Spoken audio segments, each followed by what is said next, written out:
ജർമ്മനിയിൽ courses ഡിഫിക്കൽട്ടാണ്, public യൂണിവേഴ്സിറ്റിയിൽ courses ഡിഫിക്കൽട്ടാണോ എന്ന് ചോദിച്ചിട്ട് അതിൻ്റെ ഒരു എക്സ്പ്ലനേഷനാണ്. ഞാൻ അതിന് ഓൾറെഡി റിപ്ലൈ കൊടുത്തിട്ടുണ്ട്. പക്ഷേ അതിൻ്റെ ഒരു എക്സ്പ്ലനേഷനാണ്. ഇനി ആ വീഡിയോ കണ്ടിട്ട് ആരും തെറ്റിദ്ധരിക്കണ്ടല്ലോ എന്ന് ഓർത്തിട്ട് ഞാനൊരു എക്സ്പ്ലനേഷനായിട്ട് ഈ വീഡിയോ ചെയ്യുന്നതാണ്. ജർമ്മനി എന്നല്ല, സത്യം പറഞ്ഞാൽ പൊതുവെ പുറം രാജ്യത്തെ ഏത് യൂണിവേഴ്സിറ്റികളിലും കോഴ്സുകൾ ടഫാണ് ഇൻ ദ സെൻസ് നമ്മളത് പഠിച്ചാൽ എഴുതി പാസ്സാവാൻ പറ്റില്ല എന്നല്ല. പക്ഷേ നമ്മൾക്ക് പഠിക്കുന്നതിന് നമ്മളുടെ നാട്ടിലെ പോലെ ഒരു സ്പൂൺ ഫീഡിങ് സിസ്റ്റം അല്ല. നമുക്കിപ്പോൾ കുറച്ച് ബുക്ക് റെഫർ ചെയ്ത് തന്നു, ആ ബുക്ക് നമ്മൾ കാണാതെ പഠിച്ചു, നമ്മൾ പോയി എഴുതുന്ന ഒരു സിസ്റ്റം അല്ല ഈ രാജ്യങ്ങളിൽ എങ്ങും ഫോളോ ചെയ്യണത്. ഈ രാജ്യങ്ങളിലെല്ലാം അവർ പ്രൊമോട്ട് ചെയ്യുന്നത് സെൽഫ് സ്റ്റഡിയും സെൽഫ് ലേണിങ്ങുമാണ്. അപ്പോൾ ഈ സെൽഫ് ലേണിംഗ് എന്നുള്ളൊരു സിസ്റ്റത്തിലേക്ക് നമ്മളുടെ ഇവിടെ നിന്ന് പോകുന്ന ഒരാൾക്ക് അഡാപ്റ്റ് ചെയ്യാനായിട്ടുള്ള ഒരു ടൈമുണ്ട്.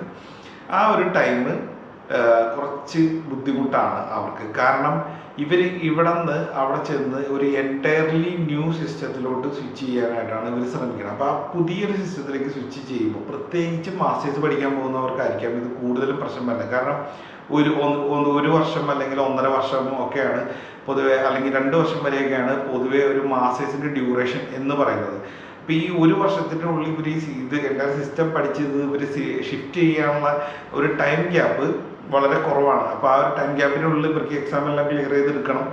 അപ്പോൾ ഈ സിസ്റ്റം പുതിയതായിട്ട് പഠിക്കണം, അത് മനസ്സിലാക്കി എടുക്കണം, അതിനനുസരിച്ച് ഇവരുടെ കാര്യങ്ങളെല്ലാം മാറ്റിയെടുത്തിട്ട് ചെയ്യണം. അപ്പം അതാണ് ഞാൻ ആ വീഡിയോയിൽ ഉദ്ദേശിച്ചത്. ഈ അവിടുത്തെ ഒരു സിസ്റ്റം എന്ന് വെച്ച് കഴിഞ്ഞാൽ ബുക്ക് റെഫറൻസ് ഒക്കെ ഉണ്ട്, പക്ഷേ കൂടുതലും നമ്മൾ സെൽഫ് സ്റ്റഡി ചെയ്ത് സെൽഫ് ലേൺ ചെയ്ത് നമ്മൾ ഈ കാര്യങ്ങൾ നമ്മളെന്താണോ പഠിച്ചത് അതിനെക്കുറിച്ചുള്ള നമ്മുടെ വീക്ഷണങ്ങളും നിരീക്ഷണങ്ങളും ഒക്കെയാണ് നമ്മൾ ആൻസർ പേപ്പറായിട്ട് സബ്മിറ്റ് ചെയ്യുന്നത്. അത് വിദേശ രാജ്യങ്ങളിൽ ഓൾമോസ്റ്റ് എല്ലായിടത്തും അങ്ങനെയാണ്.